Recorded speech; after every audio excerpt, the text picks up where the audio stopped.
Temple تعمیر کیا جائے، تھرڈ ٹیمپل، جس کی پوری تیاری کر چکے ہیں، جس کے پورے نقشے بن چکے ہیں، جس کے لیے اس کی جو بھی انٹرنل ڈیکوریشن ہوگی اس کے لیے سب کچھ تیار ہو چکا ہے۔ اور یہ انتفاضہ جو ریسنٹ شروع ہوا ہے، یہ شیرون کے دورے کی وجہ سے کہ وہ مسجد اقصی میں داخل ہوا اور وہ دیکھ رہا تھا جگہ کہاں سے ہمیں فاؤنڈیشن بنانی ہے اور کیا کرنا ہے۔ 4 باتیں گنوائی میں نے، 5ویں بات ایک اور بھی ہے کہ جب تھرڈ ٹیمپل تعمیر ہو جائے تو تھرون آف ڈیوڈ لا کر وہاں پر رکھ دیا جائے۔ یہ مجھے پتا نہیں تھا، یہ تھرون آف ڈیوڈ ابھی حضرت داؤد کا تخت جو ہے کہیں محفوظ ہے۔ یہ پروٹیسٹنٹس کا ایک رسالہ نکلتا ہے دی ٹرمپٹ فلاڈلفیا سے، امریکہ کے شہر فلاڈلفیا سے، دی فلاڈلفیا ٹرمپٹ، اس میں پتا چلا یہ ایک پتھر تھا جس پر بٹھا کر حضرت داؤد کی تاج پوشی کی گئی تھی، اسی پر حضرت سلیمان کی تاج پوشی ہوئی، اسی پر بعد میں ان کے اور جو بھی تھے حکمران ان کی تاج پوشی ہوتی رہی۔ وہ پتھر ٹائٹس نے جب گرایا ہے یروشلم کے اس سیکنڈ ٹیمپل کو تو وہ اپنے ساتھ لے گیا، وہ روم پہنچ گیا، روم سے آئرلینڈ پہنچ گیا، کیتھولک ملک ہے بہت بڑا، وہاں سے اسکاٹ لینڈ آیا، وہاں سے انگلینڈ میں آ گیا اور اسے رکھ دیا گیا جو ان کی پارلیمنٹ کے ساتھ جو گرجا ہے۔ اور 14ویں صدی عیسوی میں اس کو ایک کرسی میں بلڈ کر دیا گیا سیٹ کی حیثیت سے، اب وہ تھرون ہے، اسی کرسی پر بٹھا کر انگریز جو بھی بادشاہ ہوئے اور جو ملکائیں ہوئی ان کی کورونیشن ہوئی ہے، وہ وہاں سے لا کر اب یہاں رکھا جائے گا۔ البتہ اس کے بعد ان کے ایجنڈے مختلف ہو جاتے ہیں۔ یہودی سمجھتے ہیں ہمارا مسیح آئے گا، وہ اس تخت پر بیٹھ کر دنیا پر حکومت کرے گا۔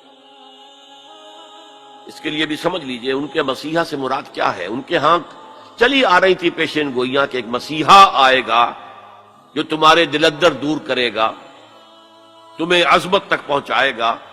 وہ حضرت مسیح آ گئے، انہوں نے مانا ہی نہیں، تو وہ پیشن گوئی جو ہے ابھی موجود ہے۔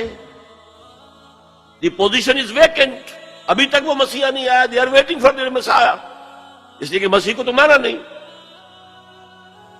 اور عیسائیوں کا خیال ہے حضرت مسیح کا جو سیکنڈ نزول ہوگا، سیکنڈ کمنگ، تو وہ اس تخت پر بیٹھ کر حکومت کریں گے پوری دنیا میں۔ یہ ایجنڈا ہے۔ کوئی سبب معلوم ہو سکا ہے آج تک کہ عراق پر کیوں حملہ کیا گیا؟ اور کمال ہے کہ اس قوم نے پھر اسی شخص کو منتخب کر لی۔ 9/11 کس نے کیا اس کی کوئی کبھی تحقیق ہوئی ہی نہیں، روک دیا گیا۔ جب شروع میں تحقیق شروع ہوئی تھی تو پہلے تو بیان آیا تھا بش کا کہ یہ لیک کیوں ہو رہی ہیں چیزیں اس سے، اور پھر سسٹم روک دیا گیا۔ یہ سارا جو معاملہ ہے، history is going towards that direction.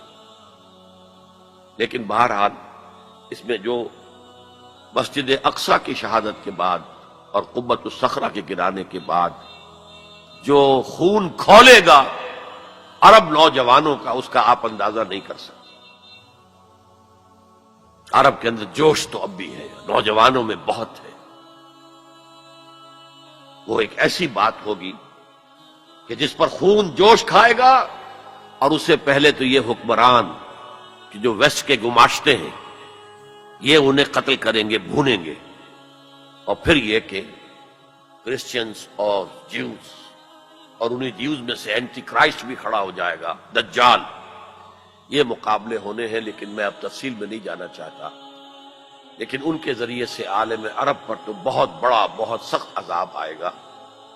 باقی عالم اسلام دوسرے درجے میں ہے، مجرم۔ ہم سمجھتے ہیں کہ نمبر 2 پر ہم مسلمانان پاکستان ہیں، جنہوں نے اس ہندوستان کی تقسیم اسلام کے نام پر کروائی، اور 57 برس گزر گئے ہیں کہ اس اسلام کا کوئی نام و نشان وہاں نہیں ہے۔ وہی اسلام ہے جو ہر جگہ ہے، یہاں بھی ہے، مسجدوں میں آپ بھی جا رہے ہیں، ہم بھی جا رہے ہیں۔ لیکن وہ اسلامی نظام جو کہا گیا تھا کہ اسلام کے اصول حریت و اخوت و مساوات کا ایک نمونہ دنیا کو دکھانا چاہتے ہیں، وہ کہاں ہے؟ لیکن یہ کہ جہاں تک عرب پر خليل بالقرآن هو إمامنا على هداية